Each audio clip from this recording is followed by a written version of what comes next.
नमस्कार, मैं हूं सत्यपाल और आप देख रहे हैं CWB हिंदी न्यूज। शक संवत 1947 विक्रम संवत 2082 आज आषाढ़ मास के शुक्ल पक्ष की षष्ठी तिथि और दिन मंगलवार है। तदनुसार अंग्रेजी तारीख 1 जुलाई सन 2025। षष्ठी तिथि सुबह 10:21 तक रहेगी। उसके बाद सप्तमी तिथि लग जाएगी। सबसे पहले आज की सुर्खियां। हरियाणा के 5 जिलों में आज तेज बारिश का अलर्ट जारी। कल 10 जिलों में बारिश हुई थी। हरियाणा में गर्मी की छुट्टियां खत्म। आज यानी मंगलवार से खुलने जा रहे हैं सभी स्कूल। 5 जुलाई को होगी पेरेंट्स मीटिंग। हरियाणा में ऑर्गेनिक खेती करना सीखेंगे स्कूली बच्चे। चख सकेंगे मौसमी फल व सब्जियों का स्वाद। हरियाणा के 12 कॉलेजों में शुरू होगा 4 वर्षीय इंटीग्रेटेड बीएड कोर्स। बीए के साथ ही बन सकेंगे शिक्षक। हरियाणा में धान की सीधी बिजाई वाली मशीन पर मिलने जा रही है सब्सिडी। 10 जुलाई तक कर सकते हैं आवेदन। बताएंगे पूरी अपडेट। हरियाणा में 10,000 एकड़ में बनेगी जंगल सफारी। खतरनाक जानवर नहीं होंगे। टूरिज्म के लिए 100 करोड़ रुपए। तो वहीं दशहरे पर क्राफ्ट मेला भी लगेगा। 1 जुलाई से पैन बनवाने के लिए आधार नंबर होगा जरूरी। जिनके पास पहले से पैन कार्ड है उन्हें भी आधार से लिंक कराना होगा आवश्यक। हरियाणा में किसान फटाफट पूरा करें ये काम। मिलता रहेगा MSP और सरकारी योजनाओं का लाभ। जानिए पूरी अपडेट। अमरनाथ यात्रा के लिए जम्मू में ऑफलाइन रजिस्ट्रेशन शुरू। 2 जुलाई को पहला जत्था बेस कैंप से होगा रवाना। जम्मू कश्मीर में सुरक्षा के कड़े इंतजाम। फिल्म अभिनेता परेश रावल ने हेराफेरी 3 में वापसी कंफर्म की। अक्षय कुमार प्रियदर्शनी से विवाद खत्म किया। कहा ऑडियंस के प्रति हमारी कुछ जिम्मेदारी है। सरकारी स्कूलों में बड़ा बदलाव। हरियाणा के मॉडल स्कूलों में अब अंग्रेजी माध्यम से पढ़ाई होगी। 12,320 शिक्षकों की विशेष परीक्षा। स्मॉल सेविंग्स स्कीम की ब्याज दरों में कोई बदलाव नहीं। दिसंबर 2023 के बाद से दरें नहीं बदली हैं। PPF पर 7.1% ब्याज मिलता रहेगा। ट्रेन निकलने से 8 घंटे पहले कंफर्म होगा टिकट। अभी 4 घंटे पहले चार्ट बनने पर पता चलता है। रेलवे देश भर में लागू करने जा रहा है ये नियम। यूट्यूब पर हरियाणा का जलवा जारी। मासूम शर्मा ने हनी सिंह सोनू निगम को पछाड़ टॉप 10 में जगह बनाई। एक हफ्ते में 13 करोड़ 28 लाख व्यूज पहुंचे। हरियाणा में फार्मेसी नीति जल्द लागू होगी। सभी के लिए फ्री डायलिसिस की सुविधा। दवा की कमी होने पर CMO होंगे जिम्मेदार। और सरकारी नौकरी अपडेट। BSF में कांस्टेबल सहित 123 पदों पर निकली भर्ती। एज लिमिट 52 साल। सैलरी 80,000 रुपए से अधिक मिलेगी। और अब खबरें विस्तार से। हरियाणा में मानसून ने पूरे प्रदेश में अपने रंग बिखेर दिए हैं। मौसम खुशनुमा होने से लोगों को काफी राहत पहुंची है। 29 जून को मानसून ने पूरे प्रदेश को कवर कर लिया था। रविवार को 16 जिलों में जोरदार बारिश दर्ज की गई। वहीं बारिश के कारण प्रदेश के अधिकतम तापमान में 3 डिग्री सेल्सियस की गिरावट देखने को मिली है। ओवरऑल सामान्य तापमान 6 डिग्री सेल्सियस नीचे दर्ज किया गया। उमस भरी गर्मी से जूझ रहे लोगों को इस बारिश से कुछ राहत जरूर मिली है। हरियाणा में आज यानी 1 जुलाई को पूरे प्रदेश में बारिश होगी, जिसमें 5 जिलों यमुनानगर, करनाल, पानीपत, सोनीपत व झज्जर में तेज बारिश की संभावना है। वहीं पंचकुला, अंबाला, कुरुक्षेत्र, कैथल, जींद, रोहतक, चरखी दादरी, रेवाड़ी, गुरुग्राम, फरीदाबाद, पलवल व नूह, मेवात में मध्यम, जबकि 5 जिलों सिरसा, फतेहाबाद, हिसार, भिवानी व महेंद्रगढ़ में हल्की बारिश होने की संभावना जताई गई है। मौसम विभाग ने इसका अलर्ट जारी कर दिया है। वहीं 2 जुलाई यानी कल भिवानी, चरखी दादरी, झज्जर, महेंद्रगढ़, रेवाड़ी, गुरुग्राम, फरीदाबाद, पलवल और मेवात में तेज बारिश की संभावना है, जबकि पंचकुला, अंबाला, यमुनानगर, कुरुक्षेत्र, कैथल, करनाल, जींद, पानीपत, सोनीपत, रोहतक और हिसार में मध्यम बारिश हो सकती है, जबकि सिरसा और फतेहाबाद में हल्की बारिश के आसार हैं। हरियाणा सरकार प्रदेश में शिक्षक शिक्षा के परिदृश्य को बदलने की तैयारी में है। अब शिक्षक बनने की इच्छा रखने वाले विद्यार्थियों को स्नातक यानी BA की पढ़ाई पूरी करने के बाद अलग से बैचलर ऑफ एजुकेशन यानी कि BEd कोर्स करने की आवश्यकता नहीं पड़ेगी। राज्य के 12 कॉलेजों में एक महत्वाकांक्षी इंटीग्रेटेड टीचर एजुकेशन प्रोग्राम यानी ITEP यानी 4 वर्षीय एकीकृत पाठ्यक्रम शुरू किया जा रहा है। इस नए पाठ्यक्रम से विद्यार्थी अपनी BA की पढ़ाई के साथ ही BEd की डिग्री भी 4 साल में पूरी कर सकेंगे, जिससे समय और संसाधनों दोनों की बचत होगी। यह पाठ्यक्रम विशेष रूप से जिला शिक्षा एवं प्रशिक्षण संस्थान यानी डाइट और संबंधित राज्य के कॉलेजों के संयुक्त तत्वाधान में चलाए जाएंगे। दरअसल हरियाणा सरकार ने शैक्षणिक सत्र 2026-27 से ITEP के तहत 4 वर्षीय एकीकृत पाठ्यक्रम शुरू करने के लिए national counselling for teacher education यानी NCTE को ऑनलाइन प्रस्ताव प्रस्तुत करने की मंजूरी दे दी है। हरियाणा में किसानों के लिए एक और अच्छी खबर सामने आई है। प्रदेश में गिरते भूजल स्तर को रोकने के लिए किसानों को धान की सीधी बिजाई यानी DSR के तहत प्रेरित किया जा रहा है। राज्य सरकार द्वारा धान की सीधी बिजाई करने वाले किसानों को 4,500 रुपए प्रति एकड़ की प्रोत्साहन राशि का लाभ दिया जाएगा। सीधे धान की बिजाई करने वाले किसानों को कृषि एवं किसान कल्याण विभाग सीधी बिजाई करने वाली DSR मशीन की खरीद पर सब्सिडी का लाभ भी दिया जाएगा। इस योजना का लाभ उठाने के लिए 10 जुलाई तक ऑनलाइन आवेदन किया जा सकता है। कृषि एवं किसान कल्याण विभाग सीधी बिजाई करने वाली मशीन के कुल मूल्य पर 50% या 40,000 रुपए जो भी कम राशि होगी सब्सिडी दी जाएगी। किसान agriharyana.gov.in पोर्टल पर जाकर 10 जुलाई तक DSR मशीन पर अनुदान के लिए आवेदन कर सकते हैं। इस योजना का लाभ उठाने के लिए किसानों को मेरी फसल मेरा ब्यौरा पोर्टल पर पंजीकरण कराना होगा। इस योजना का लाभ किसानों को पहले आओ पहले पाओ के आधार पर दिया जाएगा। हरियाणा में स्कूली बच्चों के लिए एक अच्छी खबर सामने आई है। यहाँ सभी जिलों के राजकीय स्कूलों में न्यूट्रिशन गार्डन विकसित किए जाएंगे। मौलिक शिक्षा विभाग की ओर से प्रदेश के सभी जिला मौलिक शिक्षा अधिकारियों को इस संबंध में स्कूलों में जगह चिन्हित करने सहित अन्य सभी प्रक्रियाएं पूरी करने के निर्देश जारी कर दिए हैं। मौलिक शिक्षा विभाग की ओर से जारी निर्देश अनुसार जिन स्कूलों में जगह अधिक है वहाँ पर जमीन पर ही फल और सब्जियां उगाई जाएंगी। जिन स्कूलों में जगह का अभाव है वहाँ स्कूल की बिल्डिंग की छत पर गमले और पॉली बैग की मदद से सब्जियां और फलों के पौधे उगाए जाएंगे। इस पूरी प्रक्रिया में छात्रों के साथ साथ अध्यापकों की भी भागीदारी रहेगी। स्कूलों में तैयार होने वाली सब्जियां और फल छात्रों को खाने के लिए दिए जाएंगे। सरकार की इस योजना से स्कूली बच्चों को मौसमी फल और सब्जियों का स्वाद चखने का मौका मिलेगा। तो वहीं मौलिक शिक्षा विभाग के एक अधिकारी ने बताया कि जल्द ही इस योजना को हरी झंडी दिखाई जाएगी। उन्होंने बताया कि छात्रों के स्वास्थ्य लाभ को देखते हुए ये फैसला लिया गया है। शिक्षा विभाग के अधिकारी ने बताया कि न्यूट्रिशन गार्डन बनने से छात्रों को बागवानी और ऑर्गेनिक खेती की जानकारी मिल पाएगी। स्कूल प्रिंसिपल और टीचर्स छात्रों को बताएंगे कि कौन कौन सा ऑर्गेनिक फूड किस प्रकार से उगाया जाता है ताकि छात्र अपने घर पर भी न्यूट्रिशन गार्डन विकसित कर सकें। अखिल भारतीय बिश्नोई सभा के पूर्व प्रधान देवेंद्र बूडिया को सोमवार को पुलिस कोर्ट में पेश किया गया। कोर्ट ने सुनवाई के बाद उन्हें 14 दिन की न्यायिक हिरासत में जेल भेज दिया। बताया जा रहा है कि कोर्ट से जेल ले जाते वक्त बूडिया की तबीयत बिगड़ गई। बता दें कि हरियाणा स्टेट क्राइम ब्रांच ने बूडिया को एक दिन पहले ही रेप केस में गिरफ्तार किया था। माना जा रहा था कि पुलिस कोर्ट से बूडिया का रिमांड मांगेगी। पुलिस ने बूडिया से पूछताछ के लिए सवालों की लंबी लिस्ट भी बनाई थी, मगर बीमारी को देखते हुए पुलिस ने उनकी रिमांड नहीं मांगी। उधर कोर्ट में बूडिया की पेशी के दौरान भीड़ रही। कोर्ट से जेल ले जाते वक्त 2 पुलिसकर्मियों ने उनके हाथ पकड़ रखे थे। इस दौरान बड़ी संख्या में लोग कोर्ट के बाहर मौजूद रहे, जो बूडिया को पुलिस की गाड़ी तक जाते वक्त देखते रहे। देवेंद्र बूडिया पर 24 जनवरी 2025 को हिसार के आदमपुर थाने में 20 वर्षीय युवती ने रेप केस दर्ज करवाया था। राजस्थान से पुलिस ने उन्हें गिरफ्तार किया था। हरियाणा के हिसार लाते समय बूडिया की रास्ते में तबीयत खराब हो गई। उनका देर रात सिविल अस्पताल में मेडिकल करवाया गया। देवेंद्र बूडिया ने अग्रिम जमानत के लिए निचली अदालत से लेकर सुप्रीम कोर्ट तक अदालत के दरवाजे खटखटाए, मगर उनको राहत नहीं मिली। हरियाणा में विधायकों को सम्मान नहीं मिल रहा है। अफसर उनकी फोन कॉल रिसीव नहीं करते, कार्यक्रमों और सरकारी बैठकों की सूचना नहीं देते। विधायकों की कहीं सुनवाई भी नहीं हो रही है, खासकर कांग्रेस के विधायकों की। पिछले 3 महीने में ऐसे कई मामले सामने आ चुके हैं। विधायक प्रोटोकॉल कमेटी के चेयरमैन रहे मंत्री अनिल विज कहते हैं, विधायक का प्रोटोकॉल सरकार के चीफ सेक्रेटरी यानी CS से भी ऊपर होता है। मनोहर लाल सरकार ने हरियाणा में पहली बार साल 2022 में विधायक प्रोटोकॉल कमेटी बनाई थी, जिसमें तत्कालीन अंबाला सिटी विधायक असीम गोयल को चेयरमैन बनाया गया था। उनके बाद कैबिनेट मंत्री अनिल विज चेयरमैन बने। हांसी से भाजपा विधायक विनोद भयाना कमेटी के तीसरे चेयरमैन रहे। अब मार्च 2025 के बाद नायब सिंह सैनी सरकार में इस कमेटी का गठन नहीं किया गया है। विधानसभा स्पीकर हरविंदर कल्याण ने बाकी 15 विधानसभा कमेटियों का गठन तो कर दिया, लेकिन प्रोटोकॉल कमेटी नहीं बनाई। इस कमेटी के जरिए सूबे के सभी 90 विधायक अपनी शिकायतों को रखते थे। ये कमेटी विधायकों के द्वारा अधिकारियों के तिरस्कारपूर्ण व्यवहार व अन्य मामलों की शिकायतों के सुनने का अधिकार भी रखती थी। सफेदों से भाजपा विधायक रामकुमार गौतम भी जींद में सार्वजनिक मंच पर कह चुके हैं कि आज सांसद यानी MP और विधायक यानी MLA की कोई इज्जत नहीं बची। विधायक के पास आज कुछ नहीं है, बस घूम फिर कर आ जाते हैं, काम कराने की पावर तक नहीं है।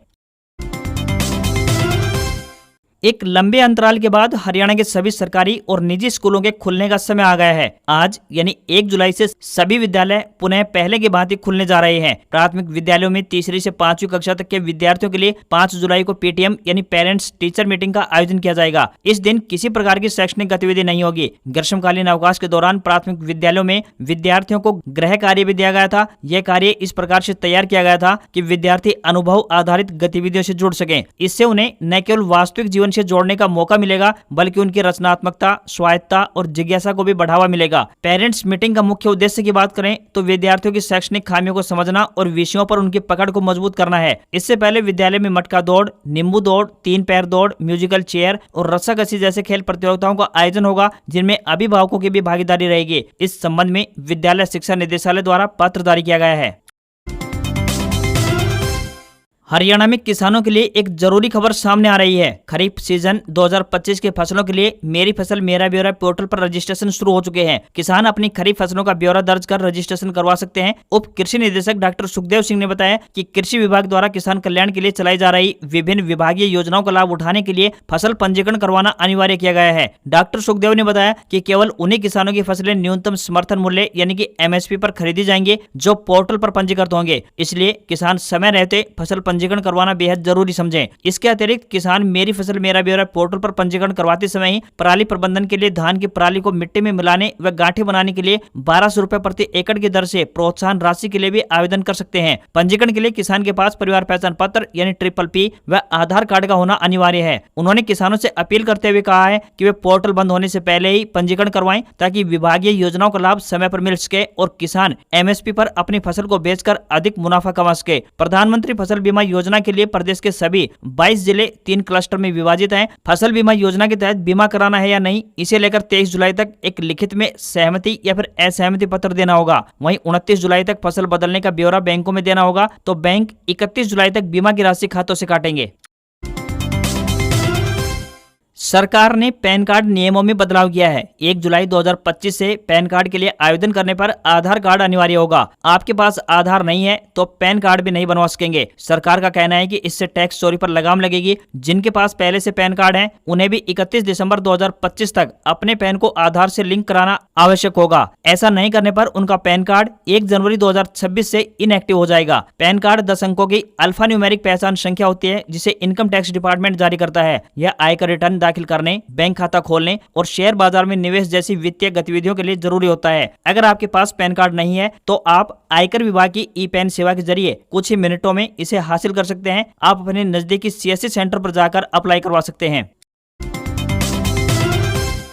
3 जुलाई से शुरू हो रही अमरनाथ यात्रा के लिए सभी इंतजाम लगभग पूरे हो गए हैं। जिन श्रद्धालुओं ने अभी तक ऑनलाइन पंजीकरण नहीं करवाया है उनके लिए जम्मू में ऑफलाइन पंजीकरण सोमवार से शुरू हो चुका है। प्रशासन की तरफ से स्पेशल रजिस्ट्रेशन सेंटर बनाए गए हैं। तीर्थ यात्रियों का पहला जत्था 2 जुलाई को जम्मू के भगवती नगर बेस कैंप से रवाना होगा। अमरनाथ यात्रा 3 जुलाई से 9 अगस्त यानी 38 दिन तक दोनों रूटों से चलेगी। अनंतनाग जिले में पारंपरिक पहलगाम रूट 48 किलोमीटर लंबा है, जबकि गांदरबल जिले में बालटाल रूट की लंबाई 14 किलोमीटर है। यात्रा शुरू होने से पहले पूरे केंद्र शासित प्रदेश में सुरक्षा के कड़े इंतजाम किए गए हैं। इसके चलते केंद्रीय रिजर्व पुलिस बल यानी CRPF ने जम्मू श्रीनगर नेशनल हाईवे यानी NH44 मल्टी स्टेज सिक्योरिटी तैनात कर दी है। यह हाईवे यात्रा के अहम रास्तों में से एक है। हाईवे पर CRPF का K9 दस्ता डॉग स्क्वाड भी तैनात किया गया है। संवेदनशील और भीड़भाड़ वाले इलाकों में तकनीकी इनपुट और चेहरा पहचानने के सिस्टम यानी FRS के जरिए वेरिफिकेशन किया जाएगा। काफिले की सुरक्षा के लिए पहली बार जैमर लगाए जा रहे हैं। सशस्त्र बलों की 581 कंपनियां तैनात कर दी गई हैं। लगभग 42,000 से 58,000 जवान तैनात होंगे। वहीं यात्रा को लेकर श्रद्धालुओं में खासा उत्साह नजर आ रहा है। रजिस्ट्रेशन कराने आए एक श्रद्धालु ने कहा कि इस बार लोग उत्साहित हैं। पहलगाम हमले के बाद भी अब कोई डर नहीं है, व्यवस्थाएं अच्छी हैं और प्रशासन हमारे साथ है। यात्रा के दौरान medical certificate, 4 passport size photo, Aadhaar card,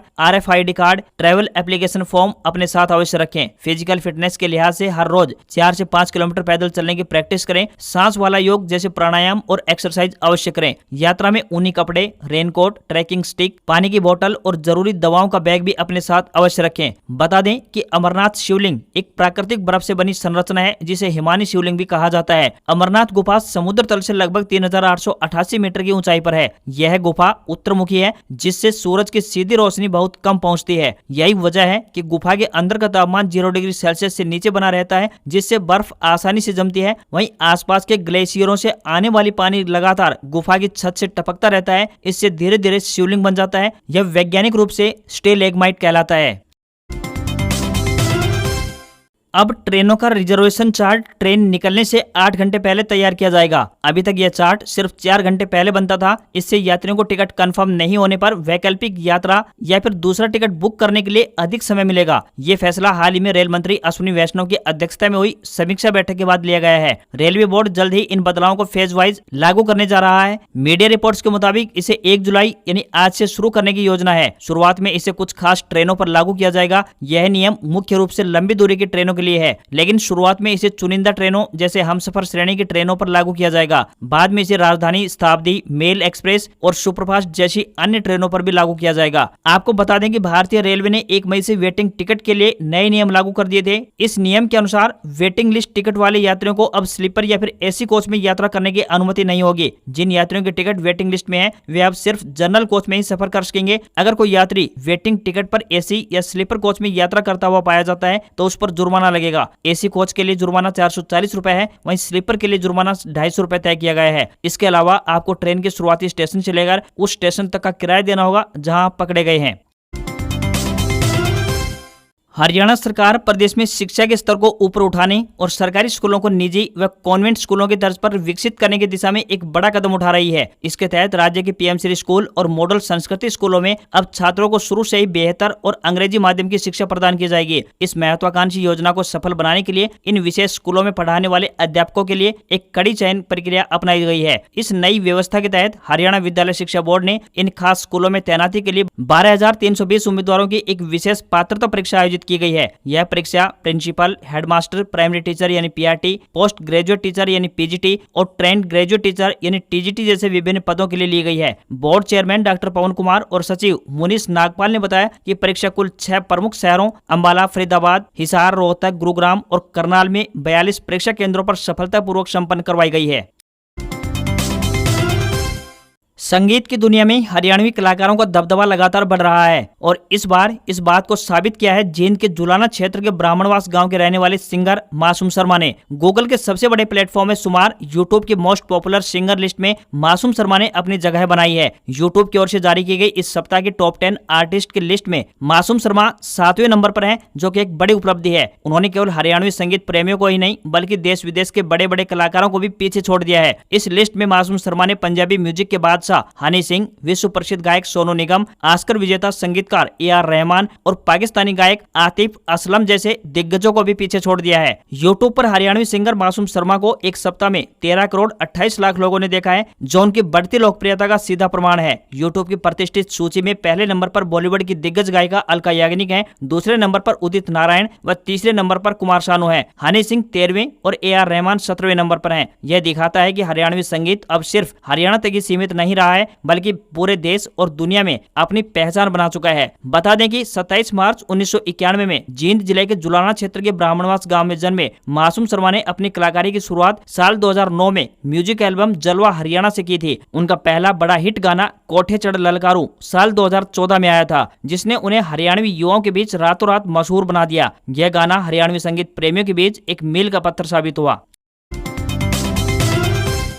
Haryana में अरावली की पहाड़ियों पर 10,000 एकड़ में जंगल सफारी बनने जा रही है, लेकिन वहां शेर, चीते जैसे खतरनाक जानवर नहीं होंगे। मुख्यमंत्री नायब सिंह सैनी ने कहा है कि सफारी में ऐसे जानवर ही रखे जाएं जो इंसानों के लिए खतरा न बने। सीएम ने कहा कि जंगल सफारी को सभी नियमों के तहत बनाया जाए और वहां ऐसे पौधे लगाए जाएं जो बरसात में आसानी से उग जाएं। साथ ही उन्होंने पर्यावरण और वन विभाग की बाकी योजनाओं की समीक्षा की और जरूरी दिशा निर्देश जारी किए। इसके अलावा मीटिंग में सीएम नायब सिंह सैनी ने ड्रेनेज सिस्टम को लेकर भी कई अहम निर्देश दिए हैं। उन्होंने कहा है कि सीवर व फैक्ट्रियों का गंदा पानी सीधे नालों में न जाए, इसके लिए सभी ऐसी जगहों की पहचान कर कड़े कदम उठाए जाएं। शुरुआत में अंबाला, कुरुक्षेत्र और यमुनानगर जिलों में इस काम पर जोर दिया जाएगा। सीएम ने साफ कहा है कि आने वाले 3 महीनों में इन जिलों में साफ सफाई और ड्रेनेज व्यवस्था में साफ बदलाव दिखाई देना चाहिए। पर्यटन एवं विरासत विभाग की घोषणाओं की प्रगति की समीक्षा करते हुए मुख्यमंत्री नायब सिंह सैनी ने कहा कि प्रदेश में तीज त्योहार, मेले और उत्सवों पर जन भागीदारी बढ़ाने के लिए इस वर्ष बजट में 100 करोड़ रुपए की धनराशि जारी की गई है। पर्यटन एवं विरासत विभाग तथा सूचना एवं जनसंपर्क विभाग के साथ समन्वय कर ऐसे सभी मेलों का आयोजन सुनिश्चित करें ताकि प्रदेश के सभी वर्गों में उत्साह एवं उल्लास की भावना का संचार हो सके। बैठक में यह भी बताया गया कि इस वर्ष अंतर्राष्ट्रीय सूरजकुंड क्राफ्ट मेले का आयोजन दूसरी बार दशहरा और दीपावली पर्व के बीच किया जाएगा, जिससे जनता को एक सशक्त मंच प्रदान हो सके और वे इस सांस्कृतिक महोत्सव का भरपूर आनंद उठा सके। हफ्ते के पहले कारोबारी दिन भारतीय शेयर बाजार में सेंसेक्स 452 अंक गिरकर 83,606 के स्तर पर क्लोज हुआ। निफ्टी में भी 121 अंक की गिरावट देखने को मिली और ये 25,517 के स्तर पर पहुंच गया। सेंसेक्स के 23 शेयरों में से 12 में तेजी और 18 में गिरावट देखने को मिली। एसबीआई में 2% तक की तेजी रही, वहीं axis bank, Kotak Mahindra bank और मारुति के शेयरों में 2% से अधिक की गिरावट रही। निफ्टी के 50 शेयरों में से 19 में तेजी और 31 में गिरावट रही। 24 कैरेट सोने का दाम 102 रुपए बढ़कर 95,886 प्रति 10 ग्राम के स्तर पर पहुंच गया। वहीं चांदी की कीमत 317 रुपए बढ़कर 1,05,510 प्रति किलोग्राम पहुंच गई। दिल्ली में 24 कैरेट सोने की कीमत 97,410 और 22 कैरेट सोने की कीमत 89,300 रुपए प्रति 10 ग्राम के स्तर पर पहुंच गई। आज खबरों में बस इतना ही। देखते रहिए आपका अपना हरियाणा का सबसे बेहतरीन news channel CWB Hindi news. नमस्कार। इसी आशा के साथ आपका दिन शुभ रहे।